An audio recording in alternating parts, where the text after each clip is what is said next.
boys and girls, Yeah. and then it's just all about the Kids Culture Bash International Show live on 93.9 WKYS, and we have special guests in the building.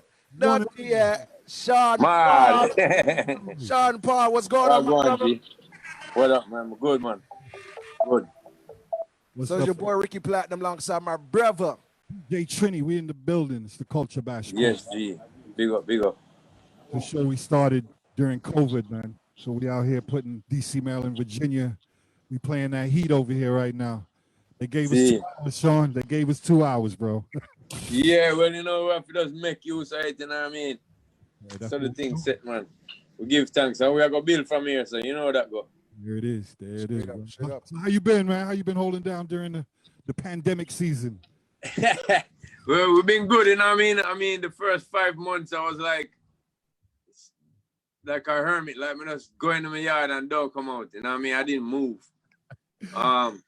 Then I start building rhythms and thing, and then I just go back to the studio, and that has helped me a lot, you know what I mean?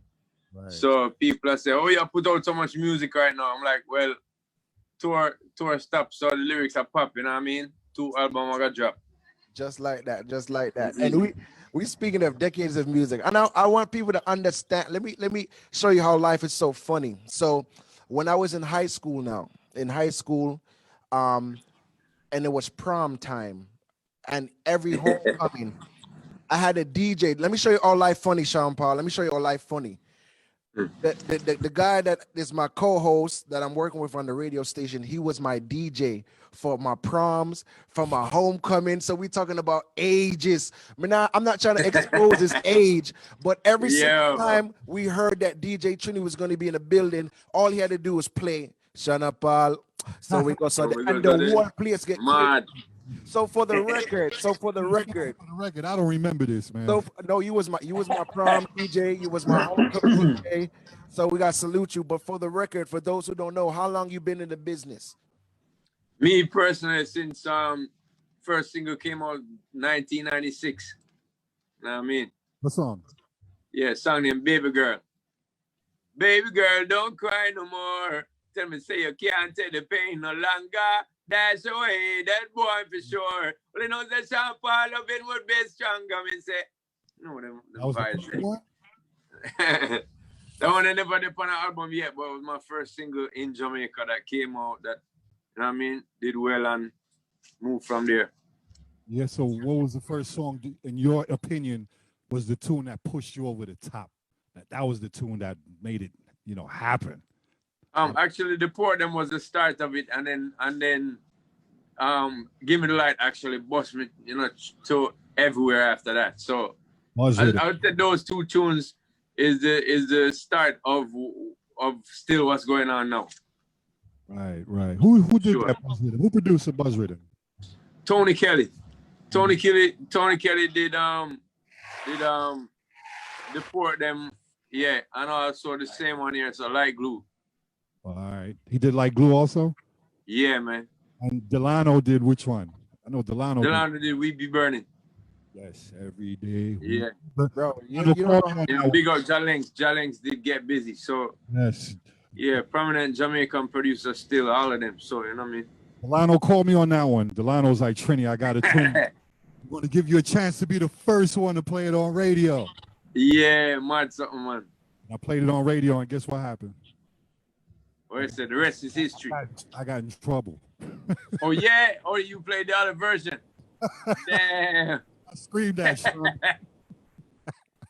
But you know what? I was telling Ricky this earlier. But like a week later, yeah, I called back and was like, Trini, disregard that, brother. Keep doing what you're doing, man. Disregard. Yo, all right, let me apologize for that. Yeah, there was a more street version and a more radio version. They should have gave you the radio version, right? Nah, we weren't really playing dancehall on the radio like that. Yeah. We wasn't really putting that in the slots, but that tune broke ground right there. History that no, man. Yeah, that's broke ground. The numbers added up and they saw that. Yeah. The one thing about the music, what you was dropping the music along with the music video, and the music video kind of made everybody want to reenact everything that was going on in the music video. So when I'm in a basement party, we are knocked on the floor, and we are cleared on the whole place, and the music video really brought life to the songs that already had life. So big up yourself for that, brother. Respect, G.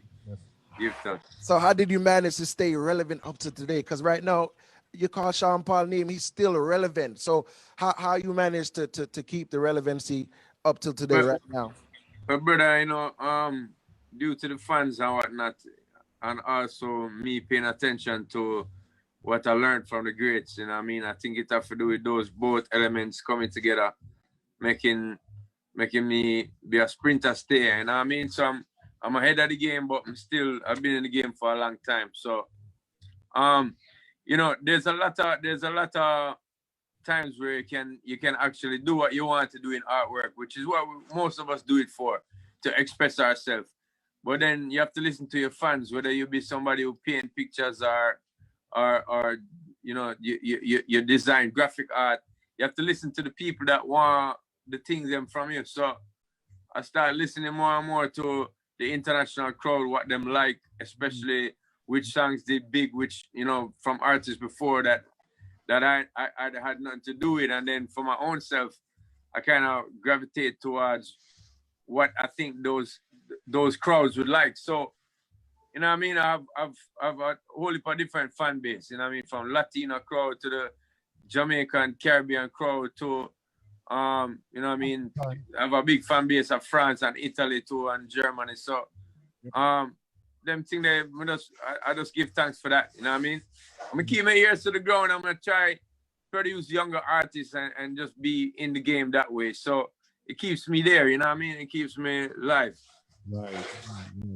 And it's big fact, Trini. That's big fact. I was a girl asked me on a date, and she said, "I want to bring you to a Sean Paul concert." I'm like, "Well, how come I didn't hear it advertised in our?" To me now, I'm saying like, well, nobody now gonna reach there. So when I reached into the venue, it was Fillmore. They told me it was sold out. It was sold out. Brother, I'm gonna be very honest. The amount of people with my complexion I can count on my hand. I'm telling you, I'm just being brutally honest. Mad. Fan base, and just you see the songs them that I was thinking like, yo, you see when them drop Get Busy, the whole crowd go crazy. I'm thinking to myself, wait till he drop Get Busy. But every single song that you perform, every single song had everybody going crazy. So it's like the fan base it don't stop. We were It's all over. We were just saying that you are a Caribbean artist. You go places that most Caribbean artists don't go to. Yeah, man. Been to 120 countries on earth, you know what I mean? And the music carried me there. So I gotta give thanks for that, man. Gotta give thanks for that, man. You, brother. We were in 3 countries, Sean. I was with you in Ethiopia. All right. I was with you in Bogota for Jammin' Fest. Mm-hmm. Remember that? Jammin' Fest? We had Alpha Blondie. Yeah. Yes. Mad vibes. Yes, and where else? Oh, in Trinidad for Marshall Monday. Okay, yeah. That was more like a pass-through in Marshall Mondays, you know? Right. But the other two was more of my shows, man. So, right. Yeah, big up. I mean, that's taught me a lot to be able to travel and see what the fans like from the music, you know what I mean? So I'm trying to do that back right now when I'm producing other artists and just even producing myself also. So yeah, great vibes, you know? Are you producing your own beats? Did you produce any of the music on your next project? Yeah, the next project is called Live and Living. I call it Live and Living because a lot of people have been mentioning to me over the past few years that dancehall music, due to the numbers, is dead. So I say, now we live and living, you know what I mean? It's been that way forever. So this album, it focuses more on collaboration than confrontation. So less more of the clash thing and more of the competing artistically, competitively on the track.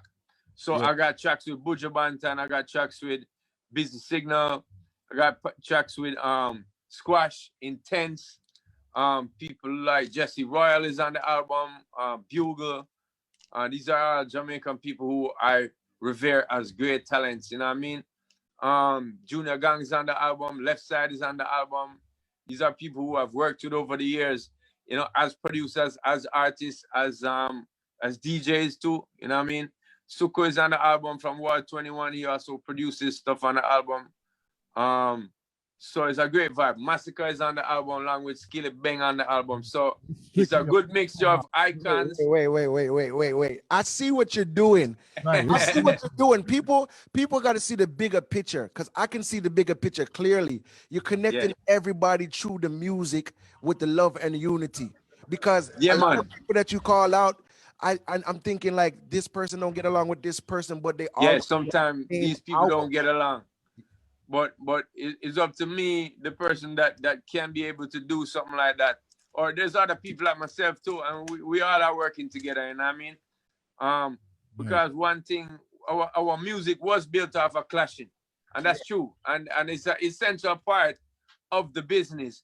But also, I think we go too hard in that direction all the time, and we don't do enough of the collabing. So that may I try pressure in this year. I also work with Assassin on his album, a tune called Do Your Thing. It just dropped the other day. Me and Charlie Black's got a single going to be dropped in a few weeks from now. Yeah. Also, I'm on DeMarco's album, and he is also producing on this album as well. Working. So yeah, we just work. I just want to tease a little tune. One tune, 3 names: Shaggy, Sean, Spice. What? Woo! What a combination. Listen, I'm calling it already. We're gonna get that song first to drop on 93.9. Yeah, man, and that's not even on my album. I'm not even plugging my album on that one. That's just a big tune. It's coming out pretty soon, very soon actually, and it's going to be on Spice album, you know? Oh, Spice got it. Yeah. Spice got it. That's what's up, man. So you've been busy. Do the homework, you know? You've been working. Yeah, man, we're doing the homework. You know what I mean? So TT Must Production, that's my you know what I mean? And Jordan and Chimney Records, we got production from them. So that's the first album. It's called Live and Living. It's dropping March the 12th. Yeah. And then I got a next album after that around May. I haven't set the exact date, but two albums for 2021. I told you, man, a lot of work start flow out of the brain. So it was like, yo, we can't tour as much. I'm touring all the time, like for more than 6 months of the year. You know, I put out records to just keep up the pace. Yeah. But it's not like being at home and being able to actually focus. So now I'm 2 albums deep, and we're still working. We got more stuff mixing as well.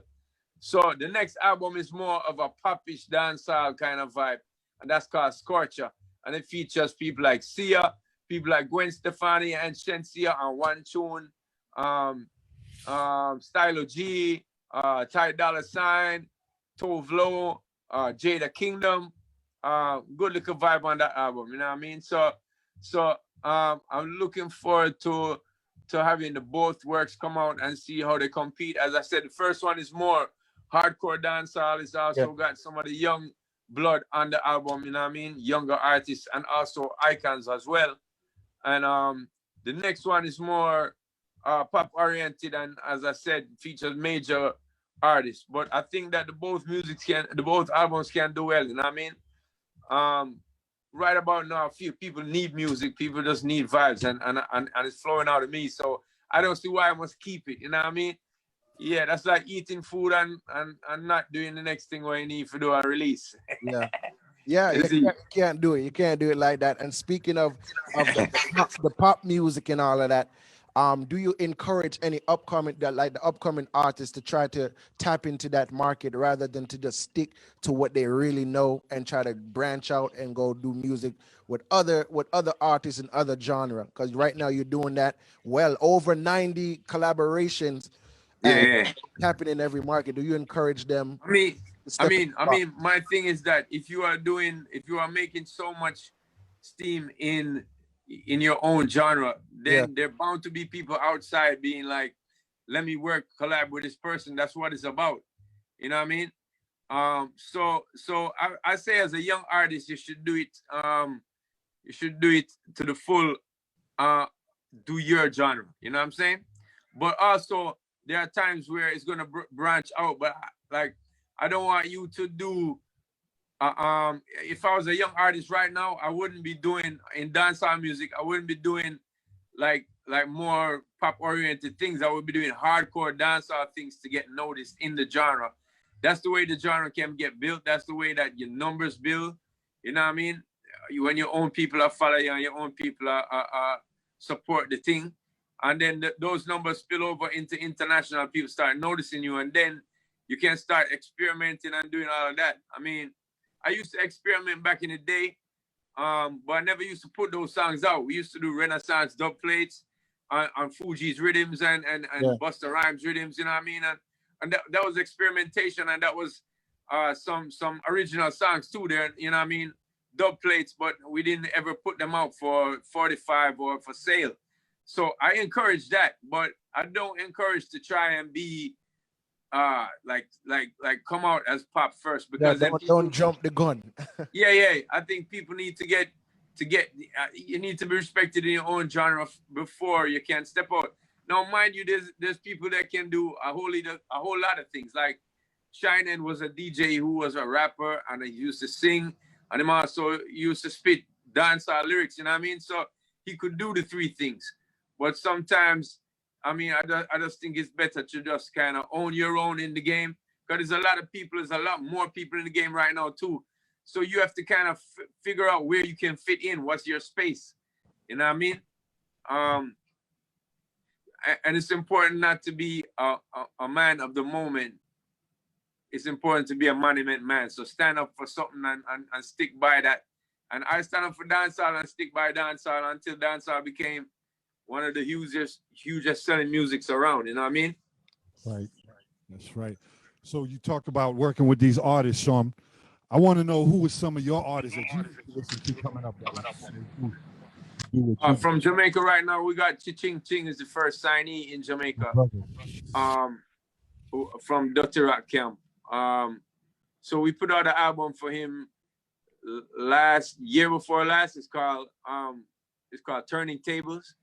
And Turning Tables sold 12 mil so far, and I'm really proud of the kid. You know what I mean? It's important that somebody that never used to even think that he was going to be an artist is now selling 12 million. So or streaming 12 million.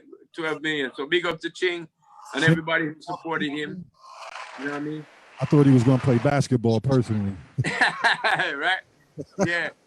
Yo, but he dunked the music instead. So you know it goes. So Indeed. So that's Ching. We also have a youth named Soto Bless. And Soto Bless is a DJ who used to go to school with me in Jamaica growing up. He moved to Atlanta, but he got songs that we produced late last year called Trending and a couple others that we're doing. But he also appears on this album called Live and Living. He's the first verse on the album that comes out. So big up Soto Bless, and I'm looking out for more things from him. He's also on another song with me and Bugle on the album. Also, Rasa Jai, he's a next signee from Dirty Rock. There's somebody who's very talented in writing, also has an amazing voice, can sing reggae music, and also DJ pretty hardcore. So, you know, this is the camp really right now that we kind of push to the world. Lugaman is from Dirty Cup Crew, and he still is involved in certain vibes in the whole camp for me. So he comes through every now and then and with Vice, and so he appears in another verse on this album too. So those are the Dirty Rock people. We're kind of looking to see what kind of girl we can get involved with, you know, to be like in the crew kind of vibe. We've produced people like Vanessa Bling before, also Spice back in the day. Shensia, we're about to drop a track with her right now. And also, as I said, Jada Kingdom we'll be working with. But Naomi Cowan is somebody who we've been working with also. But we are trying to find a female that's like, you know what I mean, the lady for the Dirty Rock camp. But putting out music is the first thing that we're going to do, and see what comes from there. I'm like that. I like the mission and I like the direction that you're going, because many people feel like when they jump into business, the first thing they should do is find an artist who's at the top or find somebody they can clash with to try to elevate themselves. And one thing I respect you about, because I watch interviews and I'm like thinking to myself, I seen the verses come out, Beanie and Bunty. I said, well, it would be nice if Sean Paul and Vegas can go at it, and then I said, wait.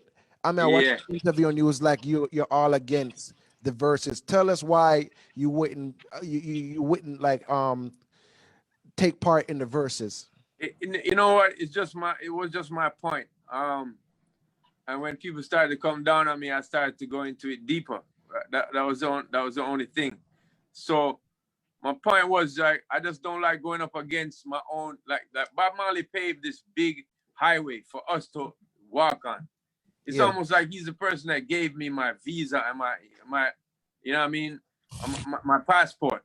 And I'm going to walk on this highway, and then I'm going to clash the people that are coming up from my own highway. Like, you understand? I don't like that. So also, I just don't like using music as a competition like that way. I like to be competitive.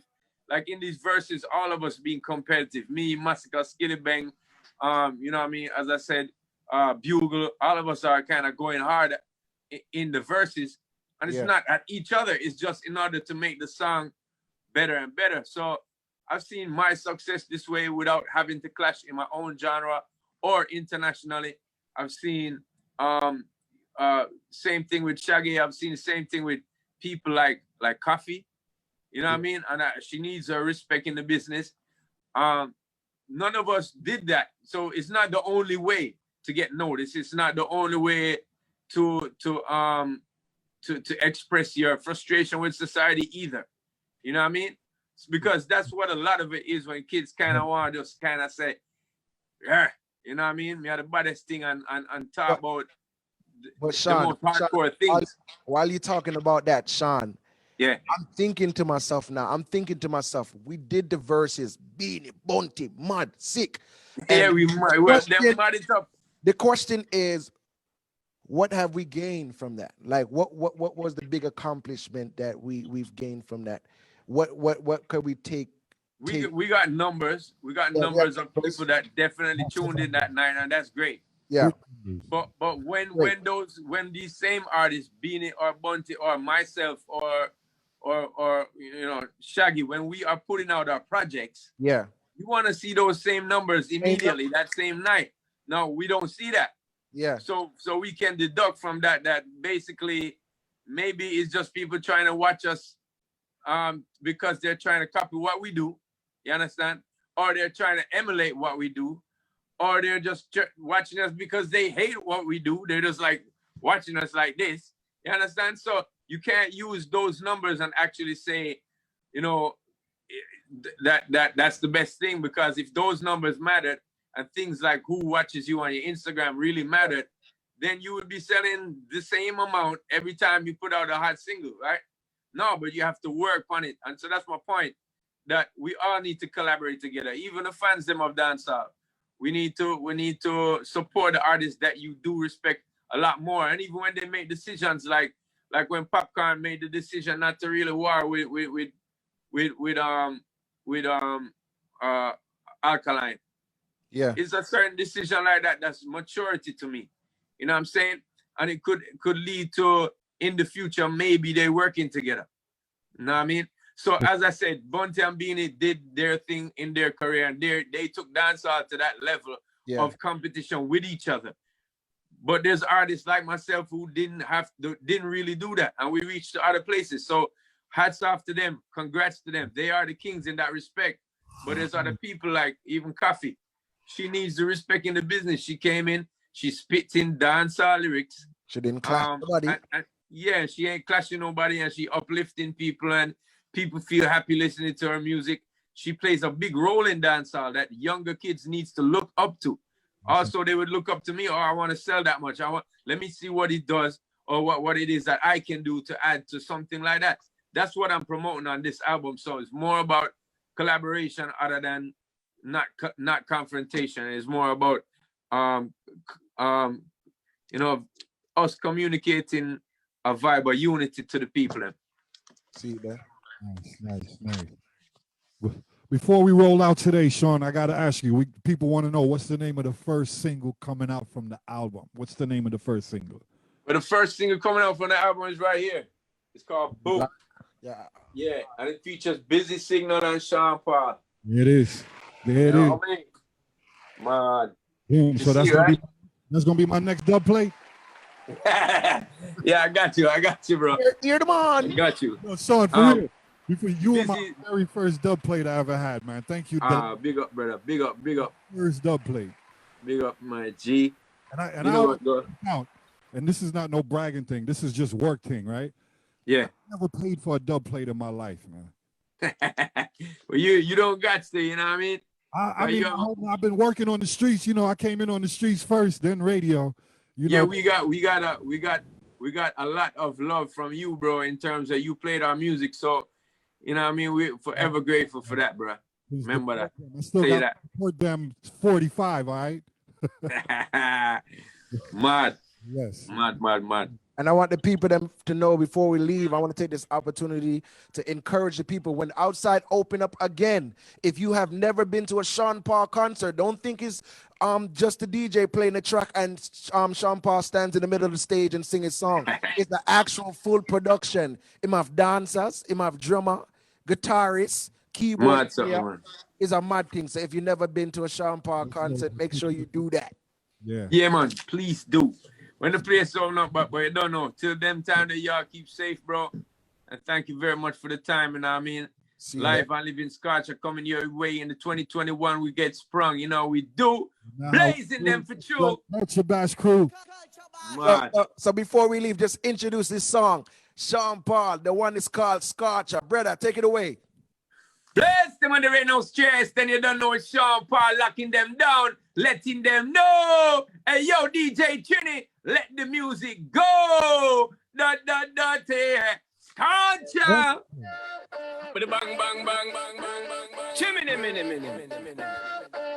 Sean Paul, big up. Come on, Scotcha. Ricky, respect. Respect. Man a scotcha, me yet like the sun, make them run them water. This and a torture, me giving them a lot of because me tough like a concrete mortar. Man a scotcha, girl, my meat a buzz hot like lava. Man a scotcha, let me tell you this girl, when me step fire for the back of me, that's my word, and don't be scared that I'm scared. Let me tell it to me, you gonna make you fly like bird and play. Some of what you come show, some of you can see it to make you feel you want that. When the boy, when you make you feel fool, in my power with the cool, I've no time for you. Call out the ball, you know me not stall, man strong like a wall, you know me not fall. Big up the Dirty Rock crew, you understand? She a ball. Man a scotcha, scotch on it, pepper when me fling on it data. Man a scotcha, me a like it, some make them run them water. Big up yourself, my brother. Sean Paul, keeping it blazing. Ricky. Mad. Thank you, brother. Appreciate the love. Yeah, man, appreciate it. Same way. Thank you, man.